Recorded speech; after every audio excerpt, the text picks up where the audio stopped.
Bonjour! Si vous n'avez pas le temps de cuisiner, essayez cette recette. On va commencer la recette en venant séparer une baguette. La première étape va consister à couper un pain en tranches de taille moyenne. Voilà, vous les coupez vraiment soigneusement, comme ça. Si vous avez du pain chez vous ou si vous aimez les recettes à base de pain, vous devez essayer cette recette. Si vous ne le savez pas, vous pouvez réaliser de délicieuses recettes avec du pain. Et si vous n'en faites pas, c'est le moment de commencer. Donc, il faut vraiment couper en tranches moyennes. Faites-le soigneusement, de cette façon. Et si vous préférez, vous pouvez aussi remplacer le type de pain par celui de votre choix. J'adore le pain aux graines.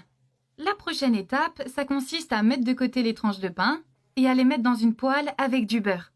Vous placez les tranches de pain l'une à côté de l'autre. Comme ça.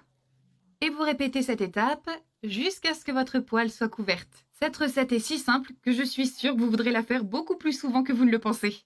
Donc maintenant, on met de côté et on va préparer la sauce. Alors, commençons.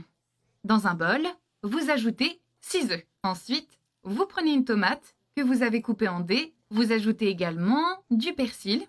Une briquette de crème. Vous continuez en ajoutant une cuillère à soupe de sel. Évidemment, une cuillère à soupe de poivre noir, sauf si vous n'aimez pas ça. Et maintenant, on va mélanger tous les ingrédients ensemble. S'il y a des épices que vous n'aimez pas, n'hésitez pas à les enlever ou s'il y a des épices que vous aimez, à les rajouter. Cette recette est vraiment pas chère et super rapide à faire. Et ça vous évite de gâcher du pain. Vous cuisinez avec des ingrédients que vous avez chez vous. Si vous avez des invités de dernière minute et que vous avez besoin de faire une recette rapidement avec ce que vous avez dans le frigo, c'est parfait. Si vous souhaitez servir cette recette pour le déjeuner ou le dîner, je vous conseille aussi d'ajouter un peu de poulet. Et après avoir bien tout mélangé, versez soigneusement tout le contenu sur les petits pains. Et faites cela avec soin, d'accord? Il ne faut pas renverser le mélange en dehors de la poêle. Et ensuite, vous ajoutez le reste des ingrédients. Maintenant, vous mettez sur feu doux et vous laissez cuire. Ne jamais cuire des œufs à feu moyen ou élevé. Les œufs durcissent rapidement à haute température et peuvent brûler votre pain ou omelette aux œufs. Et maintenant, vous couvrez simplement pour accélérer la cuisson. Vous laissez cuire pendant environ 5 minutes. Et voilà!